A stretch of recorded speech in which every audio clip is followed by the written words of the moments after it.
Abra sua Bíblia no livro de Isaías.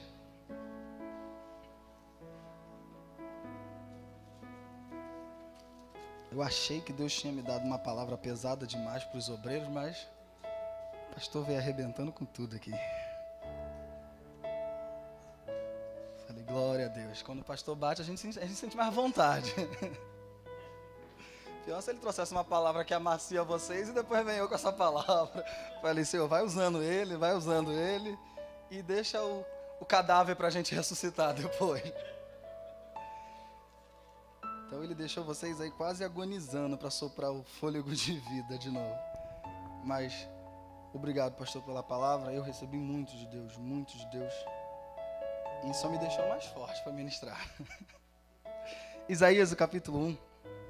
Quem achou, diga amém. Apenas o versículo 1.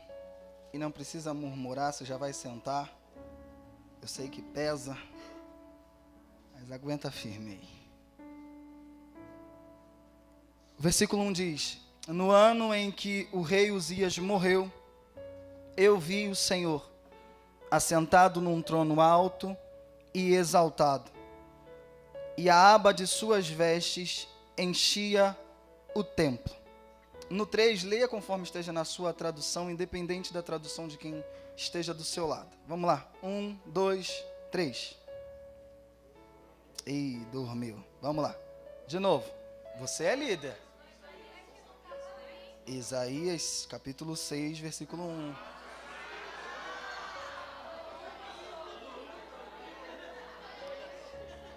Era para testar vocês.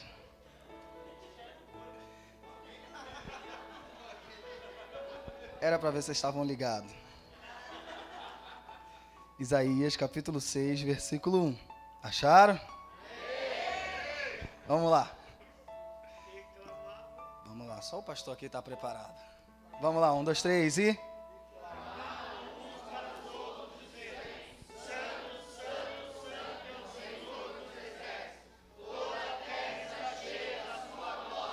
Mas vocês se assentem em nome de Jesus. Aleluia.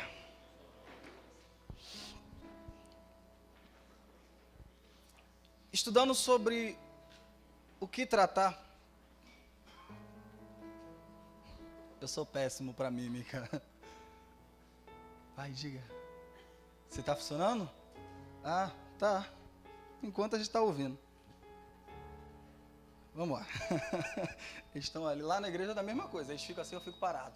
Eles ficam, pastor, mas a gente faz mímica para o senhor não precisar parar. Eu falo, mas eu não entendo, vamos embora.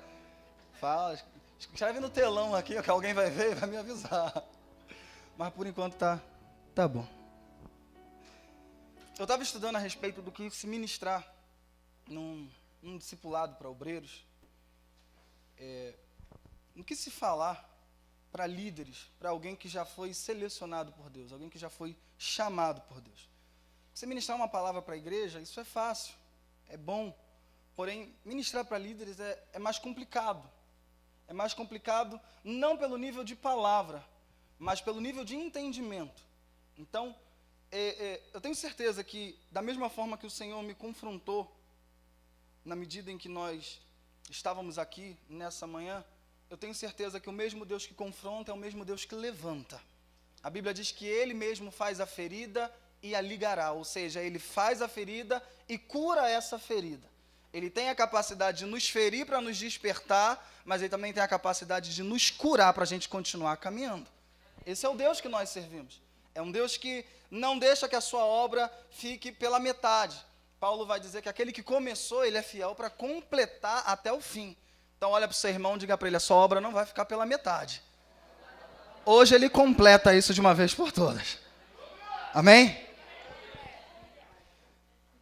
O capítulo 6 de Isaías, conhecemos muito bem, vai falar sobre o chamado de Isaías, vai falar sobre o despertamento de Isaías. Todos nós já sabemos que Isaías já é um profeta, ele já é um sacerdote, ele já exerce a sua função. Mas o verso 1, ele começa dizendo, no ano em que morreu o rei Uzias, eu vi o Senhor assentado. E essa frase me incomodou ao ponto de procurar saber quem era Uzias. nesse primeiro capítulo, nesse primeiro versículo do capítulo 6, ele já me dá a entender que Uzias era alguém que impedia Isaías de ver o trono do Senhor. Ele vai dizer que no ano em que o rei Uzias morre, ele consegue enxergar ao Senhor. Então, desde o primeiro verso, eu consigo entender que Uzias é alguém que atrapalha ver o Senhor. E eu fui pesquisar a respeito de Uzias, eu fui pesquisar para saber quem era Uzias. Abra sua Bíblia em 2 Crônicas. A Bíblia fala sobre ele. 2 Crônicas, não é 2 Coríntios, tá? Crônicas. Vai abrir Coríntios, vai falar que fui eu que falei errado de novo. 2 Crônicas, o capítulo 26. É impossível falar do chamado de Isaías sem tocar nesse cara aqui, chamado Uzias. O capítulo 26 de 2 Crônicas, o verso 1 vai começar dizendo assim: Então todo o povo de Judá proclamou rei Uzias, de 16 anos de idade, no lugar de seu pai Amazias.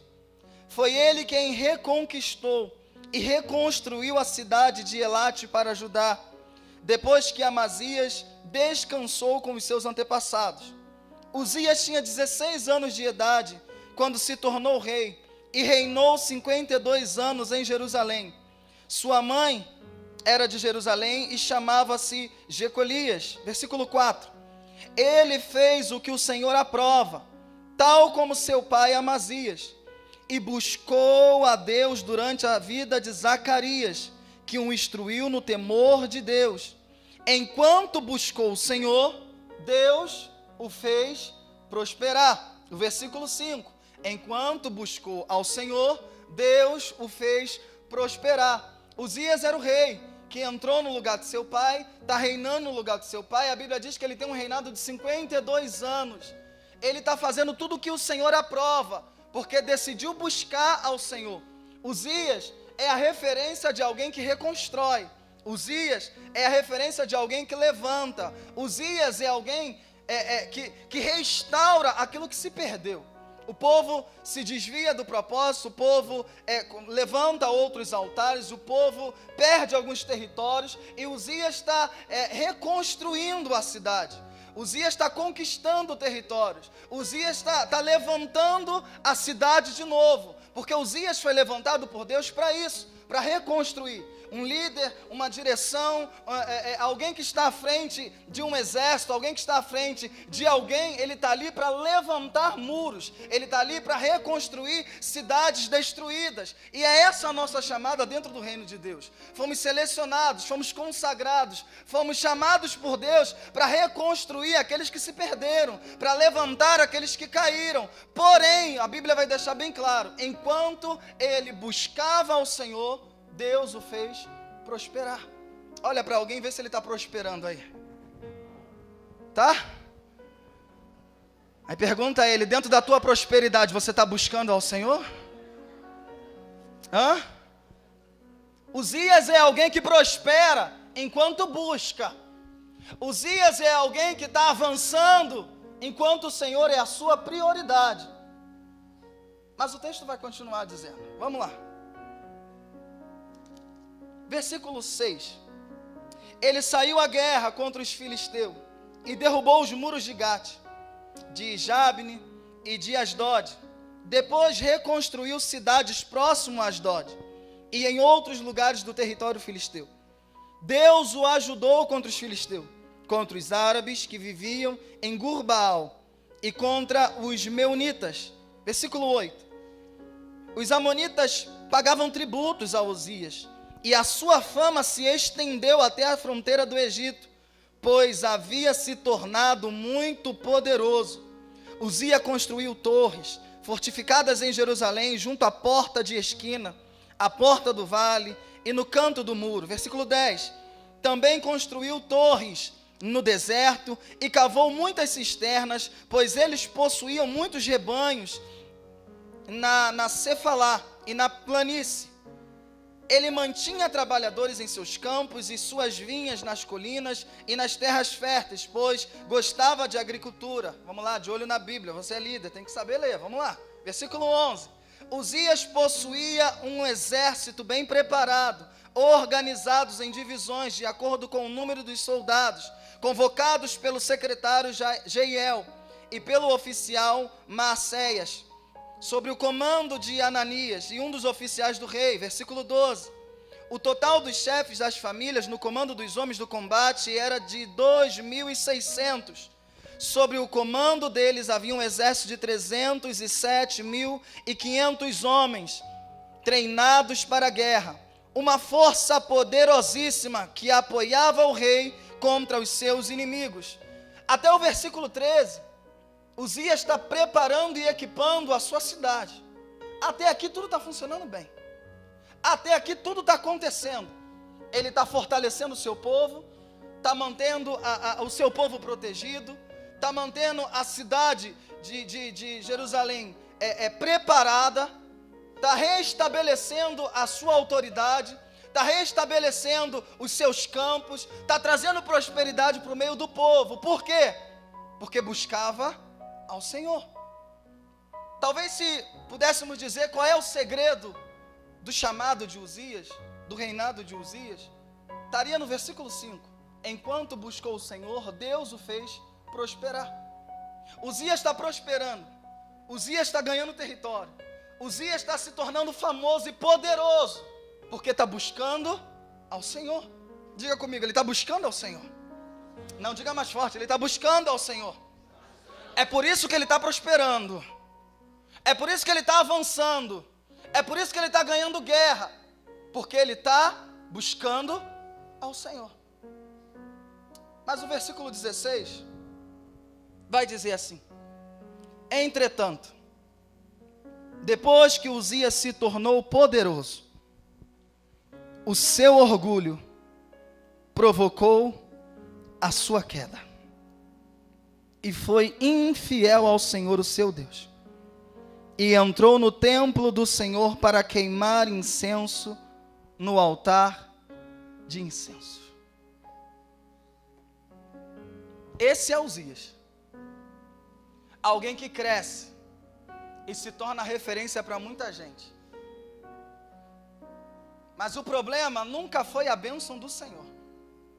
O problema está em quem nós vamos nos tornar depois de ser abençoados. O problema, Marcelo, nunca foi Deus te levantar. O problema é quem você vai se tornar depois que for levantado por Deus. Que Deus é poderoso para fazer infinitamente mais, a gente sabe. Mas quem a gente vai se tornar depois que Deus abençoar? Hoje a gente pode não ser nada, mas não existe alguém que Deus usou que continuou sendo nada. Deus pega as coisas loucas desse mundo, mas elas não continuam loucas. É só para confundir quem é sábio. Ele pega as coisas desprezíveis desse mundo, mas não para desprezar. É para mostrar que você tem valor nos cuidados dele. Só que a questão é, depois que Deus nos tira do lixo, quem a gente se torna? Uzias não era ninguém até os seus 16 anos de idade. Toma uma responsabilidade para reinar. E só o reinado de Uzias já me faz entender que idade nunca foi nada. Com 16 anos, esse jovem está reinando sobre Jerusalém. Ele tem a responsabilidade de cuidar de uma nação, com 16 anos de idade. Aponta o dedo para o teu irmão e diga: o problema nunca foi a sua experiência. O problema é a sua disponibilidade. Ele está reinando e fazendo as coisas acontecerem, avançarem, apesar de ter 16 anos. Apesar de ser inexperiente, Deus está fazendo o seu nome grande. Eu quero profetizar que Deus vai levantar muita gente aqui inexperiente. Não, vai colocar muita gente que tem experiências no chinelo, porque vai se disponibilizar para Deus usar. O problema não é com quantas experiências eu vou servir. Deus pega a gente que não é para tornar alguma coisa. O problema é que o nome de Uzias cresceu demais. E o orgulho tomou conta do seu coração. A ponto de Uzias agora, pastor, só porque o seu nome cresceu, ele acha que não depende mais de sacerdote para queimar incenso. Uzias cresceu tanto, que agora na cabeça de Uzias ele está: eu não preciso mais do sacerdote para fazer a função dele. Eu já sei o suficiente para queimar incenso. Aponta o dedo para alguém e diga para ele: não importa o quanto você cresça, você sempre vai precisar de alguém. Não importa o quanto você seja poderoso, você vai ter que sempre se submeter a alguém. Qual é o problema de crescer? É achar que ninguém manda mais em você. Qual é o problema de crescer? Eu posso falar na linguagem da célula, pastor? Depois eu brigo com ele, tá? O problema é de crescer demais. É achar que você se torna dono das pessoas que você ensina. O problema de Uzias crescer demais é achar que ele não precisa mais do sacerdote. Daqui para frente eu posso governar tranquilo. Eu agora sei, eu sou poderoso, agora todo mundo teme ao meu reinado.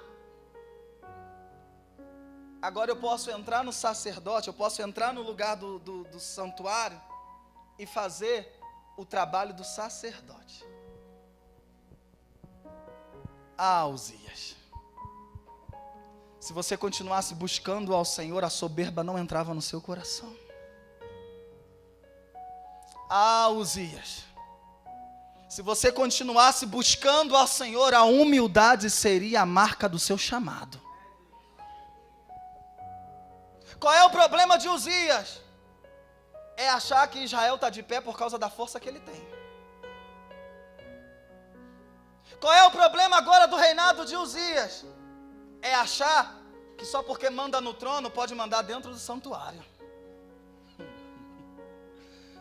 Cutuca alguém que está perto de você, fala para ele: lá na sua casa você pode mandar. Da porta para fora você tem a sua democracia. Você faz o que você quer, mas da porta para dentro o trono ainda está ocupado. É uma onda de entrar para dentro da igreja e achar que aqui tem que ter democracia. Não, o pastor não pode escolher a cor da igreja, porque aqui todo mundo tem direito.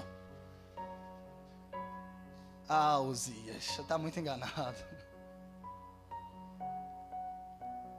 O coração de Uzias fica tão enfermo por causa do poder que tem, que ele acha que as decisões agora dependem dele.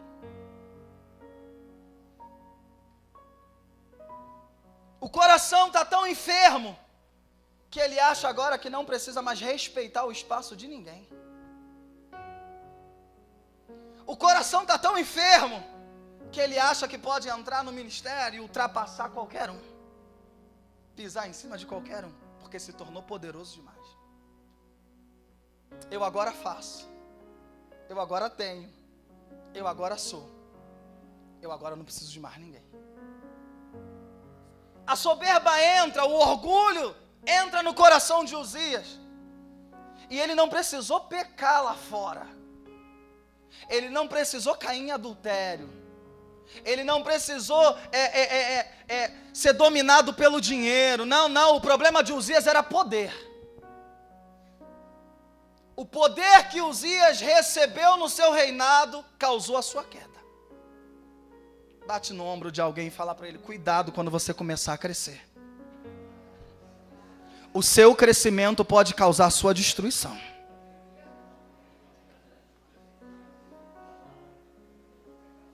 O seu crescimento pode ser o motivo da sua queda. Há um ditado que diz isso: quer conhecer uma pessoa? Dê poder a ela. E não é, infelizmente, isso não é diferente hoje dentro dos templos. Ele não está lá fora se vangloriando. Não. Ele não fez nada demais aos nossos olhos. Ele entrou no santuário, e queimou incenso. Tem alguma coisa demais nisso, pastor? Aos nossos olhos? Não. Aos nossos olhos, a gente já está achando, não, deixa os eles, ele só está adorando. A adoração sem submissão continua sendo rebeldia.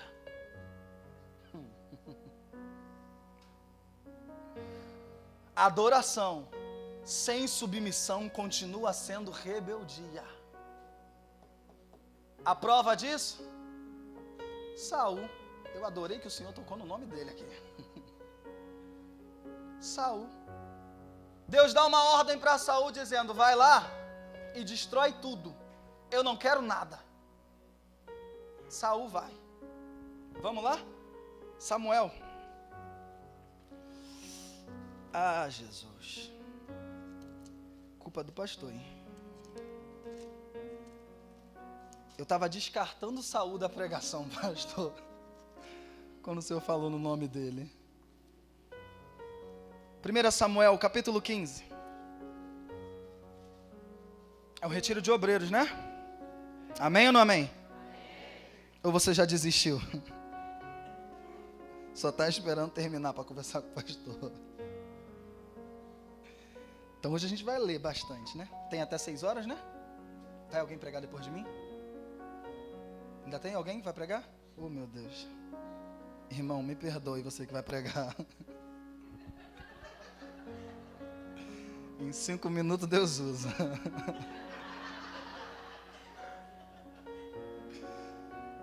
Primeira Samuel. O senhor não falou horário até agora, não vai sussurrar no meu ouvido depois não, né? Ele falou assim, a gente vai terminar até 6 horas. Eu falei, nossa, eu tenho até 6 horas para falar. Agora eu tenho até 5h40 para falar. 1 Samuel, capítulo 15. A partir do 13, diz assim, ó. Quando Samuel encontrou Saul, disse, o Senhor te abençoe. Eu segui as instruções do Senhor. Samuel, porém, perguntou, que barulho é esse de ovelhas que ouço com os meus próprios ouvidos? Que mugido de bois é esse que estou ouvindo? Deus dá uma ordem a Saul para que ele destrua. E Deus vai levantar o profeta de madrugada para falar para ele assim, ó, vá ao encontro de Saul, porque Saul desobedeceu a minha voz. Ah, e o nosso coração é que sempre acha que o pastor nunca sabe de nada. Saul está crente que está fazendo as coisas dando certo. Ele separa aos seus próprios olhos aquilo que é bom, aquilo que é proveitoso para si. Ele separa, não mata, não destrói e guarda. Aí quando o sacerdote vai chegar perto dele e vai perguntar, você fez tudo o que o Senhor mandou? E ele vai ter a coragem de olhar para o profeta e dizer, sim, eu fiz tudo o que o Senhor me ordenou a fazer. Saul era líder do povo? Sim ou não? Ele era o rei? Ele era uma referência? E por que estava mentindo para o sacerdote?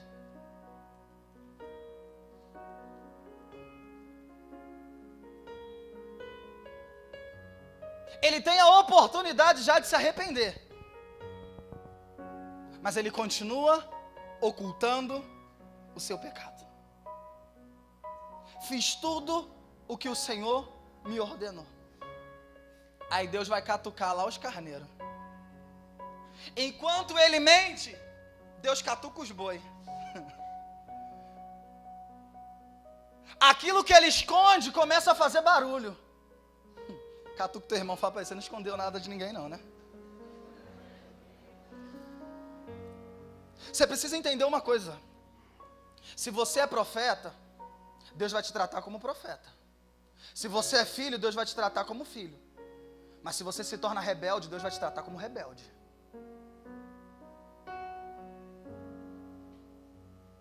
Ele não vai te tratar diferente daquilo que você se tornou. Mas eu sou rei. Não. Você está na posição de rei. O que você está fazendo agora é rebeldia. Então eu vou te tratar como rebelde. Catuca alguém e diga: Deus vai te tratar como você está agora. Mas eu sou pastor. Não, nesse momento você está rebelde. Deus vai te tratar como rebelde. Não, mas eu sou líder. Não, nesse momento você está como criança mimada. Ele vai te tratar como criança. Paulo vai olhar para a igreja de Corinto e vai falar assim: não pude falar com vocês como se fossem espirituais. Por quê? Porque a atitude de vocês era como se fosse de meninos, carnais. E agora? Agora, com carnal, a gente trata como carnal. Se você está na igreja e tem atitude de ímpio, Deus vai te tratar como ímpio. E segura que Deus não tem pena de gente que desobedece, não. Deus tem pena de filho que se quebranta. Agora, de rebelde que tenta manter a sua identidade, o que você esconde vai fazer barulho. Eu sei que tem profeta aqui no meio e eu vou profetizar assim mesmo.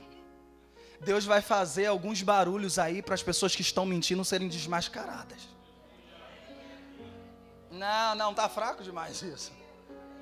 Deus vai catucar muita coisa que você esconde dentro da tua casa para desmascarar a sua mentira.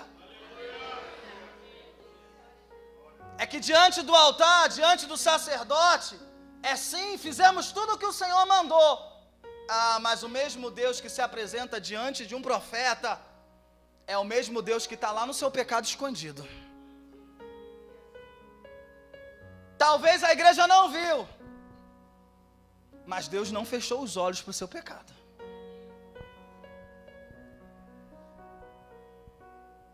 Uma simples desobediência leva o coração a obscurecer.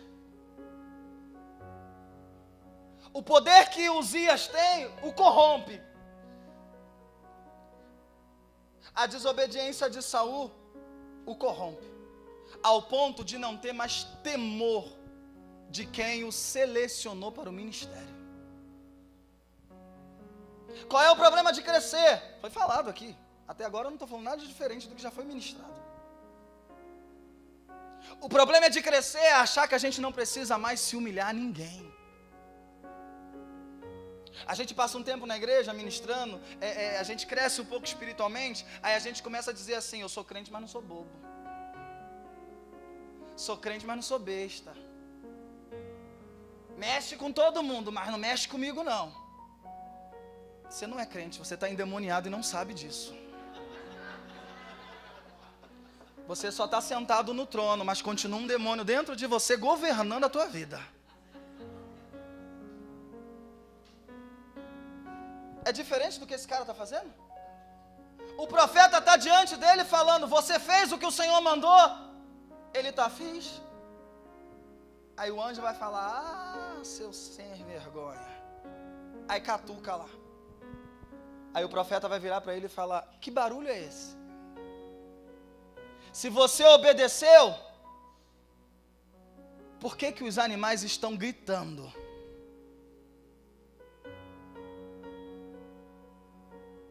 Eu começo a entender o porquê que a vida de muita gente faz barulho. A gente olha e pergunta: Senhor, por que esse irmão não consegue viver em paz? Deus está catucando alguma coisa. Eu acreditava nessa questão de a gente passa pela prova o tempo todo. E o Senhor falava no meu coração: não, tem algum barulho estranho. Ele não nos daria uma guerra que a gente não suportasse, pastor. Ele não nos daria uma luta que a gente não aguentasse. Pergunta o teu irmão, fala: tá aguentando? Ou tá fazendo muito barulho?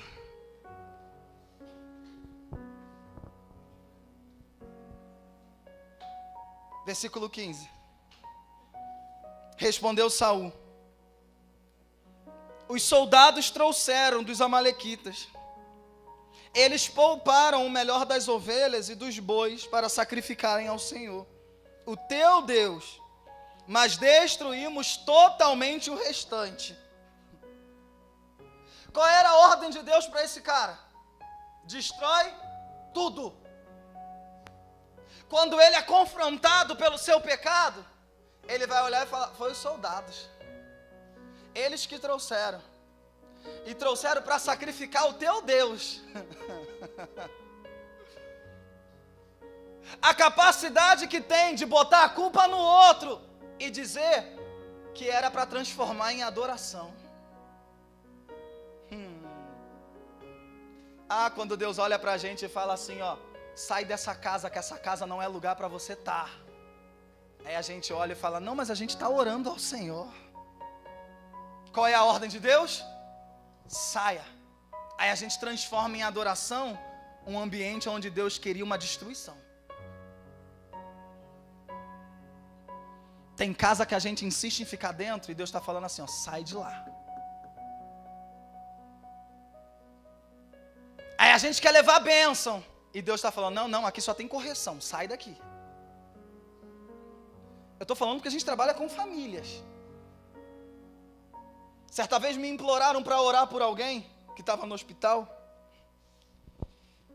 E eu falei: tudo bem, eu vou.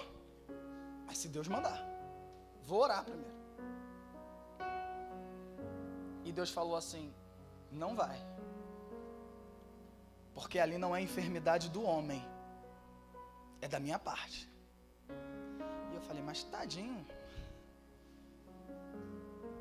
ele vai tanto na igreja, é tão fiel no dízimo, tadinho, ele está tão perto da gente. E o Senhor falava assim: não ousa pôr a mão aonde a minha mão já está pesando.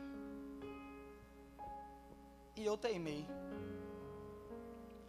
Eu acho que é o pastor que vai me buscar depois. Atende para mim, por favor. Acho que ele vai querer que manda a localização daqui. Desculpa, igreja. E eu fui com pena. Quando eu cheguei lá,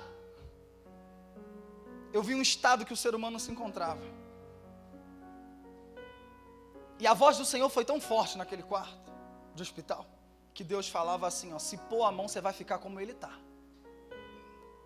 E eu olhei para a família, olhei para ele, eu falei: Deus abençoe vocês, já estou indo, tá? Já fiz a visita. E voltei. E sofri uma retaliação terrível, porque teimei e fui. Existem coisas que acontecem na nossa história, não é porque Deus mandou, é porque a gente insistiu em permanecer onde Deus mandou a gente sair. Esse cara está indo contra a ordem do Senhor e está dizendo ao sacerdote: não, não, é para sacrificar, é para dar ao Senhor. Mas Deus não pediu nada, Deus só falou: destrua. Só que no coração de Saul, o que importa é trazer sacrifício. Tem muita gente que desobedece para sacrificar. Olha para o seu irmão, diga para ele: você não precisa sacrificar. Fala para ele: você só precisa obedecer. Às vezes a gente quer sacrificar para mostrar serviço, e o Senhor está dizendo: não, não, não precisa sacrificar, só obedeça, porque toda obediência vem atrás de um sacrifício. Às vezes a gente quer sacrificar para dizer ao Senhor que adora, que está cultuando, onde o Senhor está dizendo: não, não, não, eu não tenho prazer no sacrifício, é na obediência. Ainda que a obediência requer sacrifícios. O problema não é sacrifício, o problema é sacrificar aquilo que Deus já rejeitou. Ele poderia sacrificar? Poderia, outras coisas. Porém, o que Deus falou que não queria, não era necessário trazer para um altar do Senhor. Mas quem é Saul? É um líder. Alguém que foi separado para guiar um povo. Alguém que foi ungido para levar alguém a algum lugar. E a referência que esse homem está dando é de gente que não quer obedecer às ordens, mas quer obedecer à sua vontade. E não precisa ir muito longe. Eu não preciso conviver aqui 1 ano para saber que tem problemas assim, porque na minha igreja tem. Na igreja onde a gente passa, tem esses problemas. de gente que chegou destruída, chegou acabada, não era ninguém. O Senhor pegou, lapidou, limpou, lavou, trouxe para o reino, acolheu, ensinou, levantou. E quando esse cresceu, saiu pisando em todo mundo.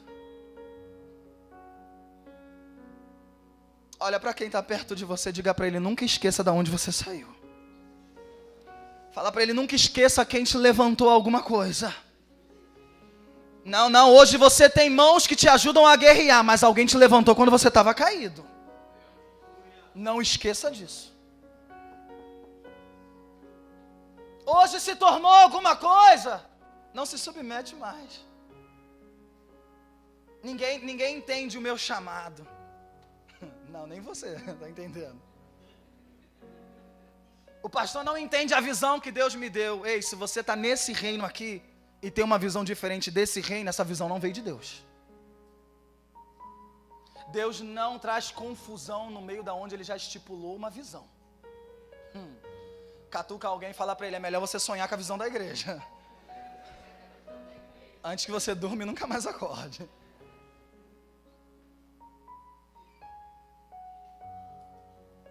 Não, eu vou fazer desse jeito, mas vou fazer escondido que o pastor não vem na nossa célula mesmo.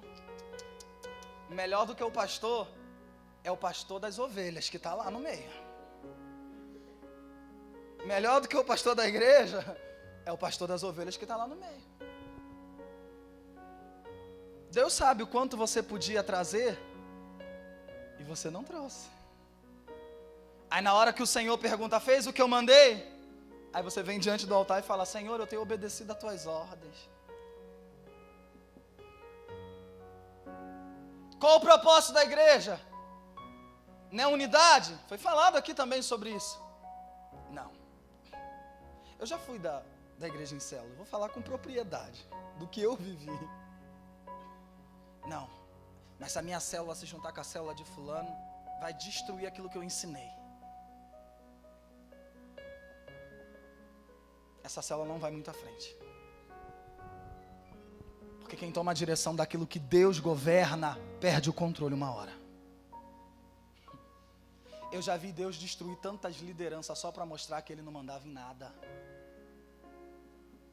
Eu já vi muitos líderes com 30, 40, 50 células, dirigia grupos enormes de pessoas e isso acabar em menos de 3 meses, porque a soberba entrou no coração.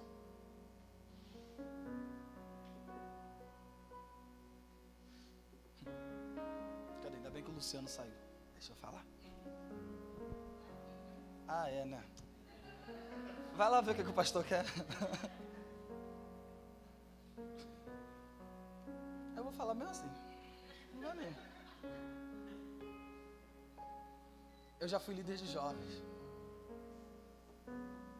Também já fui líder de célula. E no dia do culto jovem, os líderes de célula arrumavam tanta coisa para fazer, só para os liderados não ir para o culto jovem. E eu falava, Senhor, mas é uma guerra desnecessária. O propósito é estar unido. Mas a liderança falava, não.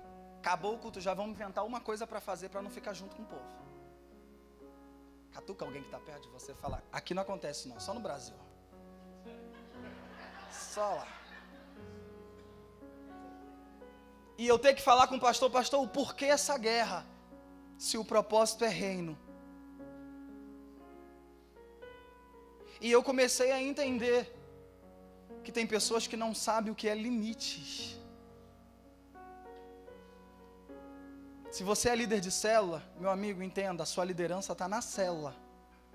Se o pastor estipulou um culto de jovem, a liderança é dos jovens. A sua liderança termina quando a do outro líder começa. Ah, você voltou? Fica lá.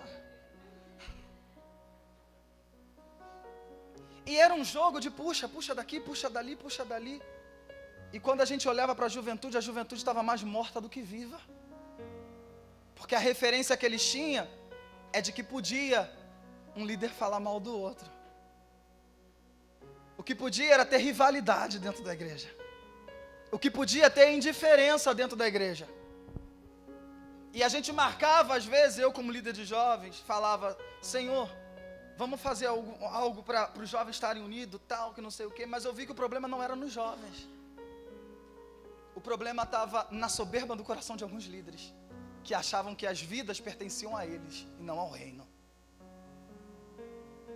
Olha para alguém que sentou do seu lado, infelizmente, olha para ele e diga para ele assim: as ovelhas não são nossas. Elas ainda têm um pastor.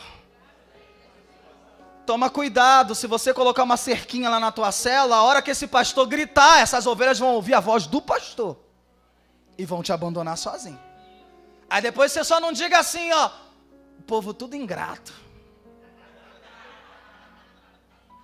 Tudo ingrato, foi tudo para a célula de fulano. Não, foi Deus que arrancou da tua, porque você queria ser dono daquilo que era dele. Você queria governar num reino que já tem um domínio. Mas eu não sei se tem algumas ordens para a célula. Deve ter, né? Alguma coisa para um padrão para a célula. Não? Ah, pastor, faça. Brincadeira.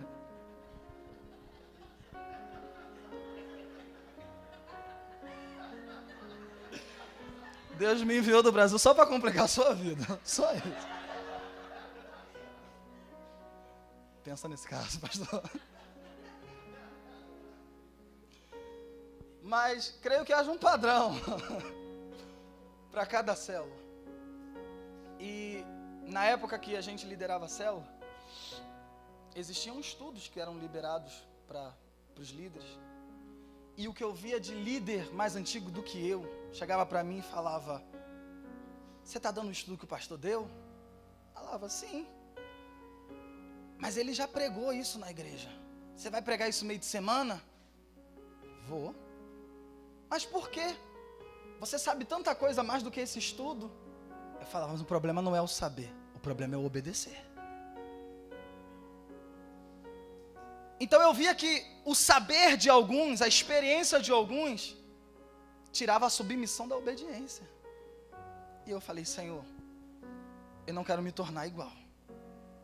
Porque eu via que era a experiência que mandava e não mais o mover do Espírito.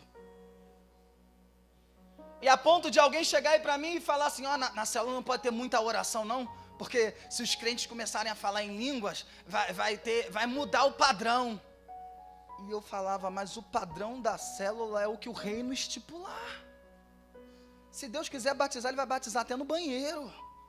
Se Deus tiver de tocar, Ele vai tocar até fazendo comida. E eu vi algumas pessoas que queriam ser os detentores do reino. E eu vi o pastor falar sobre crítica aqui. E muito bom o que o pastor falou. Ser aberto, só tome cuidado para a gente não ser fiscais da adoração de alguém. É muito bom a gente ter ouvidos para ouvir o que os outros têm a dizer. Não tiro o que o senhor disse, concordo plenamente. Só não torne igual a Mical, que fique na janela menosprezando quem está dançando na presença lá embaixo.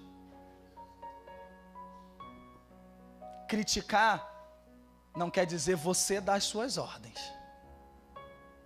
Amém ou não amém? É bom ouvir, mas se não fizer, não fica triste não, tá? Porque a gente confunde. Eu só estou completando o que o senhor está dizendo, tá, meu pastor? As pessoas confundem. Quer ver uma coisa que a gente confunde muito hoje? É você pedir um favor a alguém. Geralmente alguém pede um favor pra gente, e essa pessoa que pede favor nunca está esperando um não nosso. Mas esquece que favor dá o direito de você responder sim ou não. Só que você pede um favor: Eric, faz isso pra mim. O Eric fala: não vai dar não. Imprestável, não serve pra nada, não quer me ajudar, que não sei o que lá. A gente nunca suporta um não que recebe. As pessoas estão assim dentro da igreja. Te pede uma ajuda, mas se você não ajudar, você é o motivo dela falar mal de você. Porque o favor hoje em dia virou quase uma obrigação. Você é obrigado a trabalhar na vida de alguém sem você querer. Porque senão essa pessoa fica magoada com você. Por que eu estou falando disso? Porque depois de tudo que Saul fez em desobedecer ao Senhor, o capítulo 16, Deus vai descer e vai tratar com Samuel. Por que ele vai tratar com Samuel? Porque Samuel é o responsável pela presença de Deus no meio do povo. E se alguém está transmitindo uma má referência, Deus vai levantar o sacerdote para levantar novas referências. Sacode alguém e fala assim: se você está dando problema com uma referência, Deus vai levantar outras referências. Não, olha nos olhos de alguém. Vamos lá. Eu tenho até 5h40. Vamos lá. Fala para ele: se você está dando problema como referência, Deus vai levantar outras referências. Sem problema para Deus. Sem problema. Olha o que Samuel vai dizer no versículo 28 do capítulo 15. E Samuel lhe disse: o Senhor rasgou de você hoje o reino de Israel e o entregou a alguém que é melhor do que você. Quem é esse? Alguém já sabia quem era? Não, nem o próprio profeta. Mas Deus já está dizendo: já que você não obedece, eu vou entregar para alguém que é melhor do que você. Segura a mão de alguém.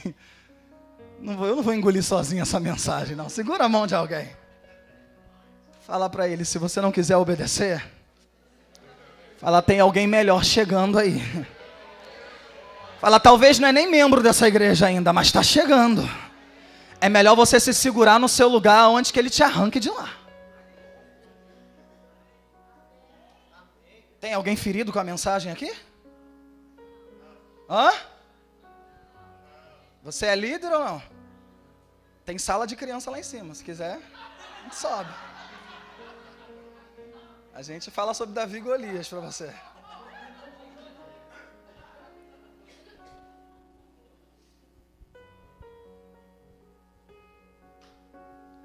Ele está dizendo: o Senhor rasgou hoje e está dando a alguém que é melhor do que você.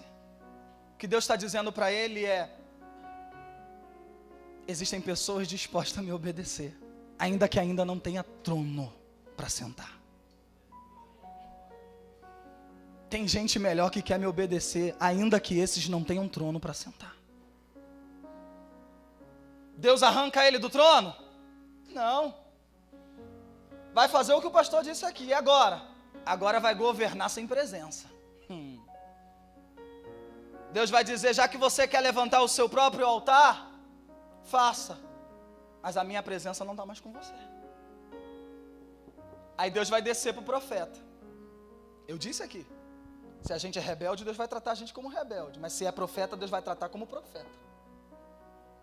No capítulo 16, Deus desce e vai falar com Samuel. Olha lá o que está escrito no primeiro versículo do capítulo 16.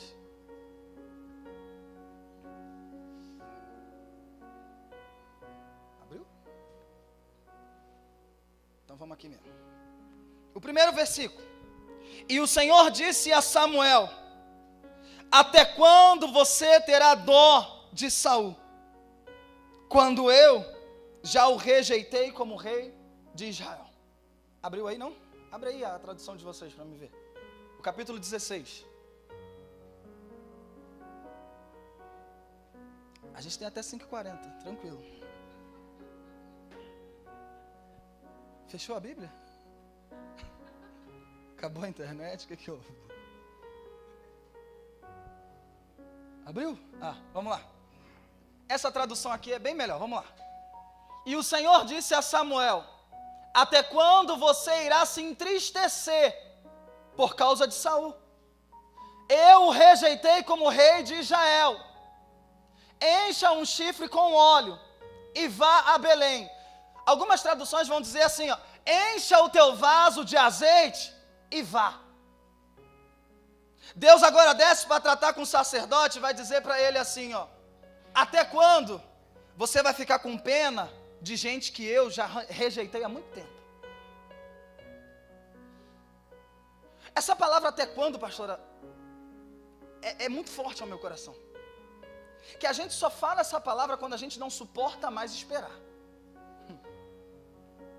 Até quando é a palavra que você usa para os seus liderados. Quando ele não quer sair do pecado, você fica: até quando você vai sair disso? Vai ficar nessa vida aí? Até quando você vai suportar viver dessa forma? Não é as palavras que a gente usa? Então eu vou tratar com você com as palavras que você usa. Deus está dizendo para ele: até quando?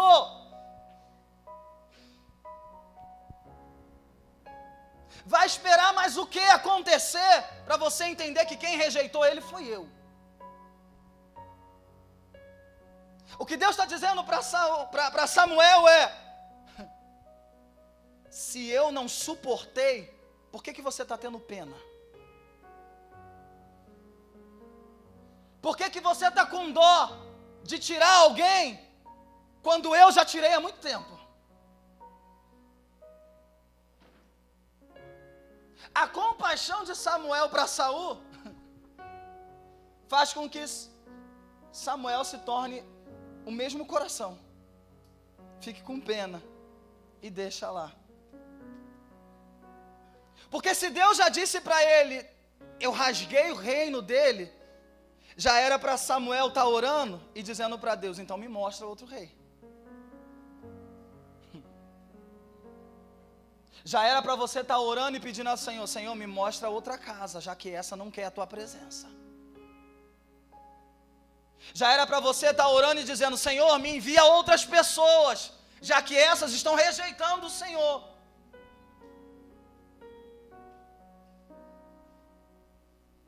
O teu trabalho é de ministrar.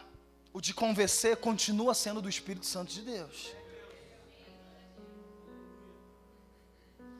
Vivemos uma época onde a igreja está cheia de pessoas convencidas. Por quê? Porque alguém está insistindo, implorando para ela permanecer dentro da igreja, e ela está por causa da pessoa. Aí no dia que ela se desvia e você vai atrás, ela fala para você assim, eu só estava lá por causa de você. Aí Deus dá um tapa na nossa cara. Assim, eu já tinha rejeitado há muito tempo, era você que estava insistindo. O que Deus está dizendo para Samuel é, até quando você vai ter dó do trono que eu coloco gente lá? Até quando você vai manter no lugar gente que eu já tirei? Pergunta a pessoa que está do seu lado, você conhece gente que tem trono, mas não tem mais presença? Conhece gente que tem função, mas não tem mais presença?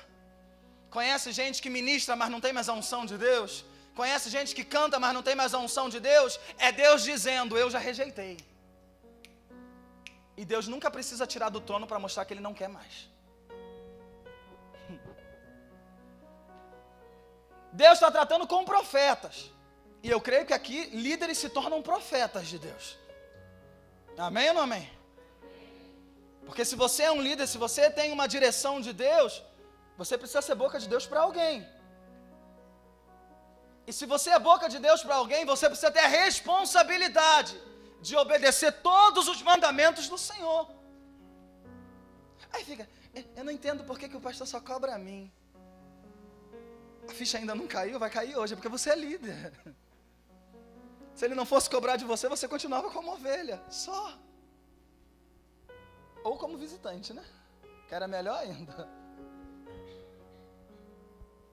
A Bíblia vai dizer assim, ó. Antes, você não tivesse conhecido o caminho da verdade, do que depois de ter conhecido, virar as costas para o santo mandamento do Senhor. São palavras que Ele dá para quem? Para os pastores ministrar para a igreja. Outrora, olha o que a Bíblia vai dizer. Era melhor não ter conhecido o caminho da verdade do que conhecer e virar as costas. Aí sabe o que Tiago vai dar um ditado pra gente? Ele vai falar assim, é por isso que o provérbio vai dizer, depois que o porco é lavado, quando se solta ele volta para onde? É gente que não quer ouvir o que Deus tem a dizer. Você pega, trata, lava, mas depois que solta, vai para a sujeira de novo. É gente que você pega, trata, cuida, carrega no colo, pastor. Mas essa pessoa não quer. O que vai acontecer com ela quando soltar? Vai se sujar de novo. Pergunta quem está perto de você, conhece alguém assim? Que depois de muito tratamento, quando você soltou para liderar, fez sujeira de novo? É um provérbio. E está nos nossos dias. Mas não foi tratado? O sangue do Senhor não purificou da mesma forma? E por que ele escolheu a lama? Porque lavaram por fora, mas a alma continuou suja, desejando o pecado, desejando a imundícia, desejando a sujeira. Deus, ele desce para tratar com um profeta, para dizer a esse profeta: até quando você vai suportar Saul no lugar onde ele está, sendo que eu já rejeitei? Encha o teu vaso de azeite e vai para onde? Ao lugar que eu vou te mandar. Pega na mão de alguém e fala para essa pessoa que está do seu lado: Deus vai encher o seu vaso hoje de novo. Quando Deus fala para ele assim: encha o chifre com óleo, Deus está lembrando para ele assim, ó: o instrumento onde unge e separa pessoas continua vazio. Se eu já rejeitei quem está no trono e falei que ia colocar alguém melhor, qual é a nossa função como profeta? Preparar o instrumento. Preparar aquilo que levanta pessoas. E por que ainda está vazio? Pergunta ao teu irmão: por que o vaso está vazio? Se Deus está rejeitando muita gente em nosso meio. Se Deus está exortando muita gente na liderança, por que o nosso vaso continua vazio? Se você é profeta, um vaso de um profeta nunca pode estar vazio. Porque o dia que Deus mandar você ir, você tem que ir, tem que estar preparado. Paulo vai dizer assim: esteja preparado dentro e fora, no tempo e fora de tempo. Para quê? Porque na hora que o Senhor quiser, Ele não vai ter que esperar, você já vai estar pronto para ir. Um exemplo de alguém que cresceu, não tinha nada e Deus deu tudo. Um exemplo de alguém que avançou, alguém que estava atrás das jumentas do pai. A Bíblia vai falar que era isso que Saul estava fazendo, procurando aquilo que se perdeu do pai, quando foi consagrado a rei. Agora está perdendo tudo que tem, porque não obedeceu uma ordem. Não precisou muita coisa, foi uma desobediência que causou a destruição do reinado de Saul. Você não precisa de muita coisa para se desviar do propósito de Deus. O dia que seu coração descobrir que você pode fazer algumas coisas sem o sacerdote desse lugar, você já começou o seu desvio. O dia que você achar que pode governar sem alguém acima de você a te instruir, você já começou a se desviar. O dia que você achar que já pode caminhar sem alguém tratando de você, você já começou a se desviar. Podemos voltar para Uzias? Tem irmão que está ali, pelo amor de Deus. Vamos lá, 2 Crônicas.